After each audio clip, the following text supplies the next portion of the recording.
Duri yang menusuk tapak kaki, sesungguhnya itu adalah cara Allah ingin menghapuskan dosa-dosa.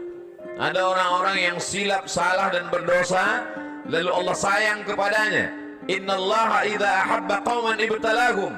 Kalau Allah sayang kepada kaum itu, Allah uji dia dengan penyakit. Lalu Allah bersihkan dia hatta yamshi 'alal ardi makanan alaihi khati'ah, sampai dia berjalan di atas muka bumi tidak lagi ada dosanya walaupun sebesar debu, bersih sebersih-bersihnya. Tapi terkadang pandangan manusia berbeda dengan pandangan Allah Subhanahu wa ta'ala. Allah menguji manusia membuat derajatnya naik. Allah menguji manusia membuat dosanya hilang. Allah menguji manusia membuat dia sabar, dan ketika dia sabar Allah berikan balasan. Innama yuwaffas sabiruna ajrahum bighairi hisab. Balasannya tidak dapat dihitung oleh manusia. Tapi kemudian manusia memandang inilah orang yang terlaknat karena sering sakit. Inilah orang yang terlaknat karena selalu banyak kesulitan, kesusahan dalam hidupnya. Padahal orang yang terlaknat adalah orang yang ketika diberikan nikmat, manusia menyangka itu nikmat, padahal itu hanyalah azab yang tertunda.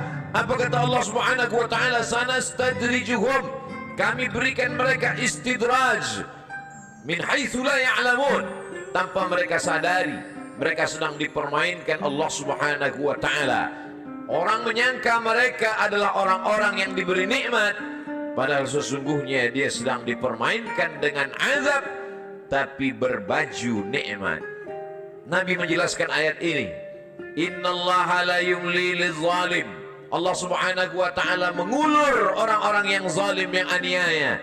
Diulur umurnya panjang, diulur rezekinya banyak, diulur keluarga anaknya sehat, lengkap, sempurna, tapi justru itu menjauhkan dia dari Allah Subhanahu wa ta'ala.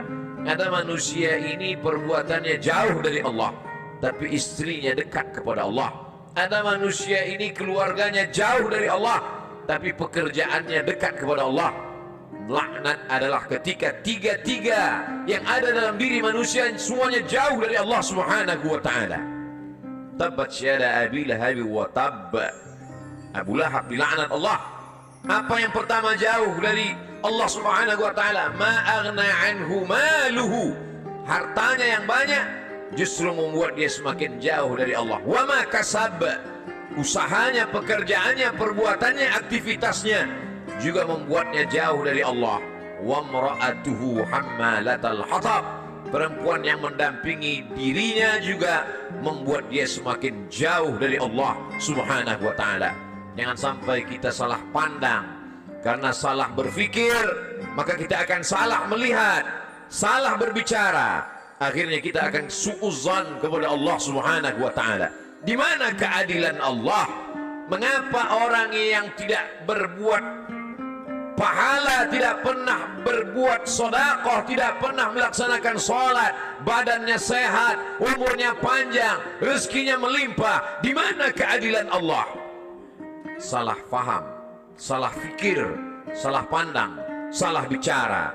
Padahal sesungguhnya Allah Subhanahu wa ta'ala sedang berbuat seadil-adilnya. Ada orang-orang yang salah, diberikan Allah ujian sakit, lalu kemudian hapus dosanya, bersih dia menghadap Allah. Tapi ada orang-orang yang salah, karena dia tahu perbuatan itu salah, dia teruskan dalam kesalahannya. Mereka tidak kafir, mereka disebut dengan fasik. Yudhillu bihi katsira. Banyak orang yang disesatkan Allah. Wa yahdi bihi katsira. Banyak orang yang diberi hidayah oleh Allah. Siapa itu orang yang disesatkan Allah? Wa ma yudhillu bihi illa al-fasiqin. Yang disesatkan Allah adalah mereka yang fasik. Siapa itu orang fasik? Orang yang tahu bahwa perbuatan itu salah, dia lakukan kesalahan itu dengan penuh kesadaran. Dia sadar bahwa dia diperhatikan Allah, dia tahu bahwa dia lihat Allah, dia tahu bahwa bersamanya inna alaikum lahafizin, bersamamu ada malaikat-malaikat yang menjaga, kiraman, mulia, katibin, mencatat, ya'lamuna ma taf'alun. Mereka tahu apa yang kamu lakukan. Tapi dengan penuh kesadaran dia langgar aturan-aturan Allah. Mereka adalah orang-orang yang fasik. Mereka diazab Allah Subhanahu wa ta'ala di dunia, bukan dalam bentuk kemiskinan, bukan dalam bentuk kefakiran, bukan dalam bentuk penyakit. diazab dalam bentuk kenikmatan agar dia semakin jauh dari Allah Subhanahu wa taala. Innallaha la yumli lizalim. Allah Subhanahu wa taala mengulur orang-orang yang zalim itu, diulur umurnya, dipanjangkan umurnya, dilimpahkan rezekinya, disehatkan anak-anaknya supaya semakin jauh dari Allah Subhanahu wa taala. Hatta idza akhadhahu lam yuflithu, sehingga ketika Allah menjatuhkan azabnya ke neraka jahanam nanti, maka tidak ada lagi yang tersisa dari dirinya kecuali hanya layak menerima azab Allah Subhanahu wa taala. Innallaha la yazlimu mithqala dzarrah. Allah tidak pernah berbuat zalim aniaya walaupun sebesar biji sawi, sebesar ujung rambut, sebesar ujung tombak, sebesar mata kail pancing, sebesar butiran debu, sebesar tapak kaki semut yang hitam di atas batu yang hitam di tengah malam yang kelam. Tidak pernah Allah Subhanahu wa taala zalim dan aniaya. Lalu kenapa manusia itu masuk neraka? Karena perbuatannya sendiri, karena tindak tanduk dan tingkah lakunya. Karena Allah sudah memberikan dia ala fil jasadi mudghah. Ketahuilah di dalam jasadmu itu ada segumpal. Idza salahat salahal jasadu kulluh. Kalau yang dalam hati segumpal daging itu baik, maka baiklah seluruh jasadmu dari ujung rambut sampai ke ujung kaki. Wa idza fasadat, tapi kalau segumpal itu rusak, fasadal jasadu kulluh, maka rusaklah seluruhnya dari ujung kaki sampai ke ujung rambut. Ala wahyal qalb, sesungguhnya yang segumpal itu adalah hati. Wa nafsi wa ma sawwaha, demi jiwa manusia dan penciptaannya. Fa alhamaha fujuraha, Allah berikan jalan fujur, jahat, buruk, hitam, bengkok. Wa taqwaha, Allah berikan jalan yang lurus, baik, saleh. Maka kemudian tinggal manusia memilih. Manusia memilih. Qad aflaha man zakkaha, beruntunglah orang yang mensucikan hatinya, lalu dia memilih jalan yang diberikan Allah Subhanahu wa taala. Wa qad khaba man dassaha, rugi sia-sialah orang yang mengotori jiwanya, lalu dia mengotori dirinya, lalu kemudian dia kembali kepada Allah dengan pakaian dosa, lalu kemudian dia heran sendiri melihat dirinya di hadapan Allah. Ya Rabb, ma li hadzal kitab, mengapa buku catatan dosa amal perbuatan saya ini la yughadiru saghiratan, semua yang kecil-kecil, wala kabiratan, semua yang besar-besar, illa ahsaha, semua tercatat tertulis dalam buku yang nyata. Allah Subhanahu wa taala berkata padanya saat itu, Iqra, bacalah. Di dunia kita diperintahkan membaca Al-Quran bersama para kiai, guru, abaim, alim ulama. Kita diperintahkan membaca kitab-kitab. Tapi saat itu kita diperintahkan Iqra kitabak, baca buku catatan amalmu.